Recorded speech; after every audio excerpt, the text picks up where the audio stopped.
2012 की बात है जब राष्ट्रीय नमूना सर्वेक्षण कार्यालय ने पूरे भारत में एक सर्वे कंडक्ट किया था। उस सर्वे के अकॉर्डिंग भारत में 33,500 झुग्गी झोपड़ियां हैं, जिसमें 7 करोड़ से ज्यादा लोग रहते हैं। भारत में सबसे बड़ा स्लम एरिया महाराष्ट्र, उत्तर प्रदेश, पश्चिम बंगाल और तमिलनाडु राज्य में पाया जाता है, जिनमें मुंबई, हैदराबाद, दिल्ली, चेन्नई और बेंगलोर में बहुत बड़ी संख्या में स्लम एरिया देखा जाता है। 2012 से लेकर पिछले 12 सालों में भारत में स्लम एरिया को लेकर कोई भी सर्वे नहीं किया गया। अगर सर्वे कंडक्ट किया होता तो यह आंकड़ा आज आपको ज्यादा ही नजर आता।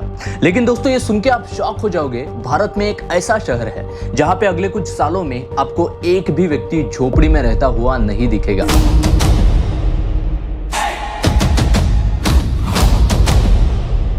पहले उस शहर की लगभग 50% आबादी यानी 9 लाख लोग झोपड़ियों में रहते थे, लेकिन आने वाले सिर्फ कुछ ही सालों में सभी झोपड़ी वासियों को सरकार की तरफ से मुफ्त में फ्लैट दिए जाएंगे, यानी फ्री में रहने के लिए घर दिए जाएंगे। मैं बात कर रहा हूँ ठाणे म्युनिसिपल कॉर्पोरेशन का एक बहुत ही ambitious project Thane urban renewal plan के बारे में। जैसा कि आप इस नक्शे में देख सकते हो, यह है हमारा भारत, जिसमें यह है महाराष्ट्र राज्य और महाराष्ट्र राज्य में एक बड़ा महानगर है ठाणे। आज की तारीख में ठाणे शहर की अनुमानित आबादी है लगभग 30,67,000, जो शहर के 128.23 स्क्वायर किलोमीटर में फैली है, जिनमें से 50% लोग यानी लगभग 15 लाख लोग झुग्गी झोपड़ियों में रहते हैं। ठाणे शहर के इस मैप में देख सकते हो, लाल रंग में दिखाए गए क्षेत्र में बहुत बड़ी संख्या में झोपड़ियां हैं, जो शहर के लगभग 28% क्षेत्र को कवर करती है। ठाणे शहर पुनर्विकास योजना में इस पूरे क्षेत्र का पुनर्निर्माण किया जाएगा, जिसमें लाल रंग में दिखने वाला हर एक एरिया एक स्वतंत्र क्लस्टर है। यह पूरा एरिया है लगभग 1,657 हेक्टेयर, जहां पे 50 क्लस्टर्स को आइडेंटिफाई करके उस एरिया का रीडेवलपमेंट किया जाएगा। इस पूरे एम्बिशियस रिन्यूअल प्रोजेक्ट के जरिए ठाणे म्युनिसिपल कॉर्पोरेशन के अकॉर्डिंग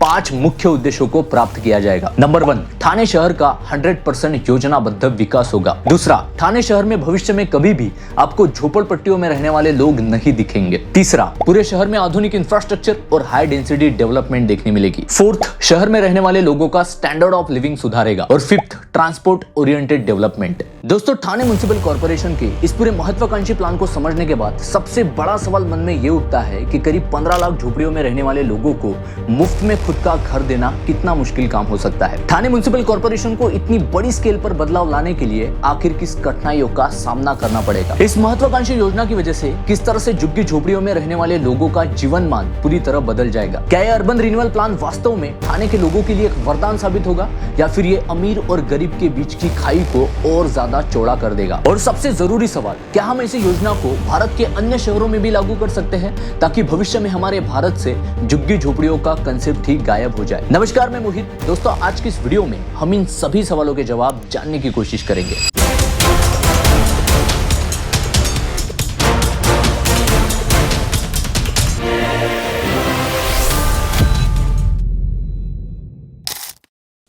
यह कहानी है 1853 की, जब छत्रपति शिवाजी महाराज टर्मिनस मुंबई से ठाणे तक लगभग 34 किलोमीटर की रेलवे लाइन शुरू की गई थी। उसके लगभग 10 साल बाद 1863 में ठाणे में पहली औद्योगिक प्रोजेक्ट की स्थापना की गई, जिसे 1963 में महाराष्ट्र औद्योगिक विकास निगम यानी MIDC में बदल दिया गया। 1862 से लेकर 1865 ये वही समय था जब ठाणे में सबसे बड़े औद्योगिक मैन्युफैक्चरिंग यूनिट आकर बसने लगे, जैसे रेमंड, मोडेला, वोल्टास, नोसिल और PIL। Now fast forward to 1982, जब ठाणे शहर में नगर निगम यानी म्युनिसिपल कॉर्पोरेशन की स्थापना होती है। ये वो समय था जब ठाणे शहर की आबादी हर साल कई गुना बढ़ती जा रही थी। 1981 के जनगणना के अनुसार ठाणे की जनसंख्या लगभग 4 लाख थी, जो 1991 में 8 लाख तक पहुंच गई, यानी सिर्फ 10 साल में 100% वृद्धि। 2001 में जनसंख्या 12.5 लाख थी, जो 2011 की जनगणना के अनुसार 18 लाख तक पहुंची, जो अब 2025 में 30 लाख है, यानी लगभग 1 वर्ग किलोमीटर क्षेत्र में 17,250 लोग हैं। Slum area improvement and clearance act 1956 के अकॉर्डिंग स्लम एरिया मतलब ऐसी जगह जो इंसानों को रहने के लिए बिल्कुल भी सुरक्षित नहीं, जहाँ पे पुरानी जर्जर इमारतें, खराब सड़क डिजाइन,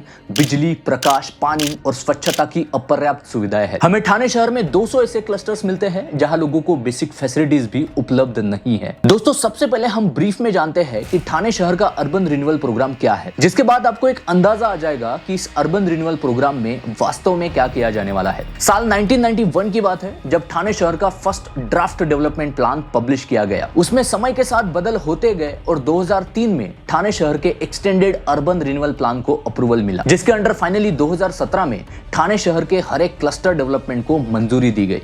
अब आखिर क्लस्टर डेवलपमेंट में एग्जैक्टली क्या किया जाएगा? तो सिर्फ किसी झुग्गी झोपड़ी का पुनर्वसन या सिर्फ किसी पुरानी इमारत का पुनर्वसन करने के बजाय पूरे क्षेत्र को ही एक रीडेवलपमेंट यूनिट कंसिडर किया जाएगा और वहां के सभी लोगों के लिए buildings, road, proper drainage system, community parks और औद्योगिक भवनों का पुनर्विकास किया जाएगा। ठाणे अर्बन रिन्यूअल स्कीम अब तक की सभी रिन्यूअल स्कीम से अलग है, क्योंकि ये योजना सिर्फ लाभार्थी आधारित नहीं बल्कि पूरे शहर के संरचना को विकसित करने वाली है। इस रिन्यूअल स्कीम में सिर्फ झुग्गी झोपड़ियों का पुनर्विकास नहीं किया जाएगा बल्कि सभी अनऑथराइज्ड और ऑथराइज्ड पुरानी building, industrial godowns, official, residential और कमर्शियल बिल्डिंग्स के साथ साथ एनवायरमेंटली सेंसिटिव एरिया में जो अतिक्रमण है उसका भी पुनर्विकास किया जाएगा। ठाणे म्युनिसिपल कॉर्पोरेशन ने पूरे शहर में ऐसे 50 क्लस्टर्स को आइडेंटिफाई किया जहां पे बहुत बड़ी मात्रा में झुग्गी झोपड़ियां और पुरानी इमारत है। उन क्लस्टर्स की पूरी लिस्ट आप मेरे साइड में देख सकते हो। अब दोस्तों इस क्लस्टर्स को कैसे आइडेंटिफाई किया गया, नगर निगम को कैसे पता चला कि किस क्षेत्र का पुनर्विकास करना चाहिए, तो ये बहुत इंटरेस्टिंग कहानी है।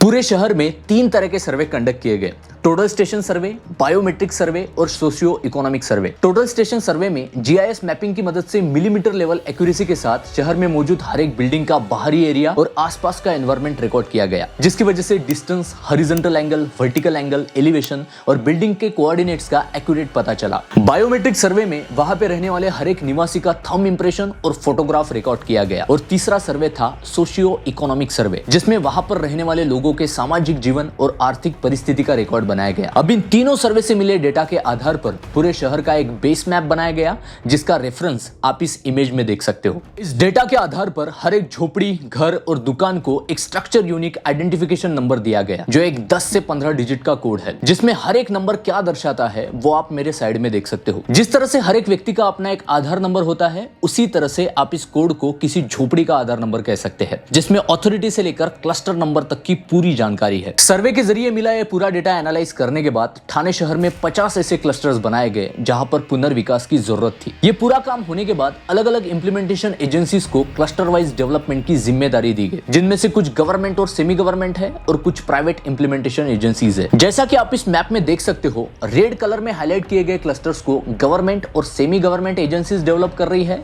और ब्लू कलर वाले क्लस्टर्स प्राइवेट एजेंसी के जरिए डेवलप किया जाएगा। जैसे ठाणे के किसान नगर क्लस्टर 1 और 2 का रीडेवलपमेंट सिडको करेगा और क्लस्टर नंबर 5 और 6 का रीडेवलपमेंट महाप्रेत करेगा, बिल्कुल इसी तरह भीमनगर, कोपरी, सिद्धेश्वर, चराई, इस एरिया का रीडेवलपमेंट प्राइवेट इंप्लीमेंटेशन एजेंसीज के द्वारा किया जाएगा। दोस्तों उदाहरण के लिए किसान नगर क्लस्टर डेवलपमेंट 1 और 2 कंसिडर करते हैं, जिसे सिडको रीडेवलप करने वाला है। ठाणे में मौजूद ये पूरा एरिया 54.51 हेक्टर में फैला हुआ है, जिसे 2 क्लस्टर्स में रीडेवलप किया जाएगा। आज अगर आप इस एरिया को गूगल मैप में देखोगे तो आपको ये कुछ इस तरह का नजर आएगा, जहां पे पूरा एरिया झुग्गी झोपड़ियां और पुरानी इमारतों से भरा पड़ा है, जो पूरा रीडेवलपमेंट होने के बाद कुछ इस तरह का दिखेगा। यहाँ पर रहने वाले लोगों को बेहतर घर, स्वच्छ पानी, अच्छे शौचालय, पक्की सड़कें, सुरक्षा सुविधाएं, पार्क और खुली जगह, अच्छे स्वास्थ्य और शिक्षा सुविधाएं भी दी जाएगी। और इसी तरह की डेव्हलपमेंट ठाणे में हर एक क्लस्टर में हमें दिखाई देंगी। नमस्कार, मी मोहित आणि सध्या मी उभा आहे ठाणे महानगरपालिकेच्या किसान नगरमध्ये। तर इथे अर्बन रिन्युअल प्लॅनच्या अकॉर्डिंग क्लस्टर डेव्हलपमेंट कशी चालू आहे याबद्दलची आपण माहिती जाणून घेणार आहोत। तर माझ्यासोबत आहेत प्रोजेक्टचे सर्वेयर मिस्टर पराग लाटणे सर, ठाणे महानगरपालिका, आणि ओमकार मांजरे सर, ज्युनियर इंजिनियर। तर आपल्याला या प्रोजेक्ट बद्दल सविस्तर माहिती आपण त्यांच्याकडून जाणून घेऊ। नमस्कार, मी पराग धर्मराज लाटणे, मी आपल्या क्लस्टरमध्ये कार्यरत आहे। आपण आता सध्या नागरी पुरवठा आराखडा क्रमांक 12 किसन नगर मधील युवासी 2 मध्ये आपण उभे आहोत। युवासी 2 मधील आपण भूखंड क्रमांक F2 व F2 वरील सुरू असलेल्या पुनर्वसन इमारतीच्या बांधकामाबाबत आपण सध्या माहिती घेत आहोत। नमस्कार, मी ओमकार मांजरे। ॲक्च्युली हा project urban redevelopment cluster project आहे। त्यामध्ये सध्या 10 बिल्डिंग आहे, त्यामध्ये 7 सध्या ऑनगोईंगमध्ये आहे आणि एक बिल्डिंग जी आहे सध्या तिचं टेरेस स्लॅब चालू आहे आणि दुसरी बिल्डिंग जी आहे तिचे 23 फ्लोअर्स कंप्लीट झालेत आणि बाकीच्या बिल्डिंग आहेत त्या बेसमेंट 1 मध्ये आहेत, म्हणजे बेसमेंट लेवलला आहेत सध्या। आणि एका बिल्डिंगमध्ये 35 फ्लोअर्स ऑफ बिल्डिंग आहे. त्यामध्ये एका फ्लोअरमध्ये 14 टेनामेंट आहे. आणि बोलायचं झालं तर त्याचा कार्पेट एरिया हा 322 आहे आणि बिल्टअप एरिया हा 553 स्क्वेअर फीट आहे. नमस्कार, मी सध्या उभा आहे बिल्डिंग नंबर 1 मधल्या सॅम्पल फ्लॅटमध्ये आणि तुम्ही हे लिव्हिंग रूमचा एरिया पूर्ण पाहू शकता. लिव्हिंग रूमची साईज तुम्ही इथे चेक करू शकता की त्यानंतर इकडे किचन एरिया आहे. हे पूर्ण किचन एरिया आहे आणि किचन एरियाचे पूर्ण डायमेन्शन तुम्हाला इथे दिसतील. आणि इकडे कॉमन टॉयलेटचा एरिया आपल्याला आपण पाहू शकता. त्यानंतर हे आहे बेडरूम. तर इथे बेडरूमचा तुम्ही पूर्ण एरिया पाहू शकता की बेडरूम किती मोठा आहे आणि त्याचबरोबर बेडरूमची जी साईजेस आहे ते सुद्धा तुम्ही इथे चेक करू शकता. आणि इकडे आपल्याला बेडरूमलाच अटॅच एक कॉमन मास्टर टॉयलेट दिसणार. इस पूरे क्लस्टर डेवलपमेंट प्रोग्राम को लागू करने के लिए पॉलिसी में कुछ जरूरी बदलाव किए गए. जैसे जो भी सरकारी जमीन खाली पड़ी हुई थी उसे कॉर्पोरेशन, काउंसिल और डेवलपमेंट अथॉरिटीज के हवाले किया गया ताकि उसका क्लस्टर डेवलपमेंट में इस्तेमाल किया जा सके. डिस्ट्रिक्ट कलेक्टर्स के अधिकारों को बढ़ा दिया गया ताकि वो आदिवासी क्लास लैंड और बाकी क्लास 2 जमीन क्षेत्र का क्लस्टर डेवलपमेंट में इस्तेमाल कर सके. बशर्ते वहां रहने वाले लोगों के अधिकारों की रक्षा के लिए पर्याप्त सुरक्षा उपाय सुनिश्चित करना उनके लिए जरूरी है. जो भी सरकार की मौजूदा गाइडलाइंस, रेगुलेशंस और स्कीम्स है उसमें मॉडिफिकेशंस को मंजूरी दे दी गई ताकि वो तात्कालीन परिस्थिति, वहां की लोकल कंडीशन और स्टेक होल्डर एक्सपेक्टेशंस के हिसाब से ढाली जा सके. दोस्तों 2020 से पहले महाराष्ट्र में हर एक सिटी के बिल्डिंग कंस्ट्रक्शन और सिटी प्लानिंग के अपने अलग अलग नियम थे, जिसकी वजह से सभी शहरों में डेवलपमेंट एक समान नहीं हो रही थी. परमिशंस के लिए भी समय लगता था और लोगों में बिल्डिंग कंस्ट्रक्शन को लेकर कंफ्यूजन भी बहुत था. इन सभी समस्याओं के चलते फाइनली दिसंबर 2020 में राज्य सरकार ने एक सिंगल कॉमन रूल बुक तैयार किया जिसे unified development control and promotion regulation 2020 नाम दिया गया. यूडीसीपीआर रूल बुक में बिल्डिंग कंस्ट्रक्शन, प्लानिंग, रीडेवलपमेंट और लैंड यूज से संबंधित सभी नियमों को दर्ज किया गया जो पूरे राज्य में लागू किए गए. इस रूल बुक के रेगुलेशन 14.8 में अर्बन रिन्यूअल स्कीम के बारे में नियम बताए गए हैं. उन नियमों को private implementation agencies, government, CIDCO और म्हाडा जो भी कॉलोनीज तैयार कर रहे हैं वहां पे लागू किया जाएगा ताकि क्लस्टर डेवलपमेंट तेजी से हो सके. सेंट्रल गवर्नमेंट की अर्बन इंफ्रास्ट्रक्चर से संबंधित जितनी भी स्कीम्स है जैसे Pradhanmantri Awas Yojana urban, Amrut mission, smart city mission और राज्य सरकार की MHADA, Maharashtra state housing policy, इन सभी योजनाओं को एक साथ लाया गया. इन सभी योजना में आने वाला फंड और municipal budget allocation, CSR fund, ऐसे पूरा पैसा एक साथ अर्बन रिन्यूअल स्कीम में इस्तेमाल किया जाएगा जिसकी वजह से डुप्लीकेशन को अवॉइड किया जाएगा और पूरी क्षमता के साथ गृह निर्माण, इंफ्रास्ट्रक्चर और लोगों के लिए सुविधाएं निर्माण की जा सकेगी. ठाणे का अर्बन रिन्यूअल मॉडल ये दिखाता है कि कैसे एक पुरानी भीड़भाड़ वाली अनसेफ बस्ती को प्लान, सेफ और अच्छी फैसिलिटी वाले एरिया में बदला जा सकता है. यहाँ घरों को सुधारना, पानी प्रणाली को बेहतर बनाना, अच्छे रोड्स और ग्रीन स्पेसेस को बनाना ये सिर्फ एक कंस्ट्रक्शन का काम नहीं है बल्कि एक सोशल इन्वेस्टमेंट है. ठाणे शहर की ट्रांसपेरेंट प्लानिंग, प्रॉपर पुनर्वसन और स्ट्रॉन्ग लैंड यूज रूल्स के जरिए ये सुनिश्चित किया गया है कि रीडेवलपमेंट का फायदा वहां पे असली रहने वाले लोगों को हो. यह अप्रोच उन सभी शहरों के लिए एक परफेक्ट एग्जाम्पल है जहां स्लम पॉपुलेशन बहुत ज्यादा है. इस तरह का रिन्यूअल सीधे सीधे भारत के सस्टेनेबल डेवलपमेंट गोल्स को अचीव करने में मदद करता है. बेहतर घर, सफाई और पानी की सुविधा मिलने से सस्टेनेबल डेवलपमेंट गोल 1 गरीबी हटाओ, सस्टेनेबल डेवलपमेंट गोल 6 स्वच्छ पानी और स्वच्छता और sustainable development goal 11 sustainable cities को बूस्ट मिलता है. बहुत ही कम ट्रैफिक, ज्यादा सेफ पब्लिक प्लेसेस और प्लान मोबिलिटी से सस्टेनेबल डेवलपमेंट गोल 3 स्वस्थ जीवन, सस्टेनेबल डेवलपमेंट गोल 5 महिला सुरक्षा व समता और sustainable development goal 13 climate action पर पॉजिटिव इंपैक्ट होता है. जब स्लम में रहने वाले लोगों को सुरक्षित घर, बेहतर शिक्षा और जॉब अपॉर्चुनिटी मिलती है तो सस्टेनेबल डेवलपमेंट गोल 4 एजुकेशन और सस्टेनेबल डेवलपमेंट गोल 8 रोजगार व इकोनॉमिक ग्रोथ भी स्ट्रांग होती है. अगर दूसरे शहर भी ठाणे की तरह integrated people centering planning adopt करें जिसमें डेटाबेस डिसीजन मेकिंग,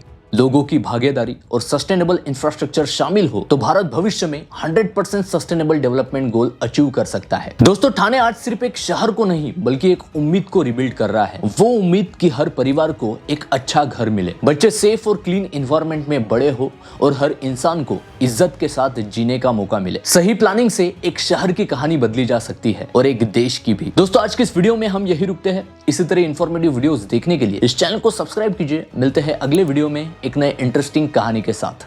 जय हिंद. मेरा देश मेरा देश मेरा देश.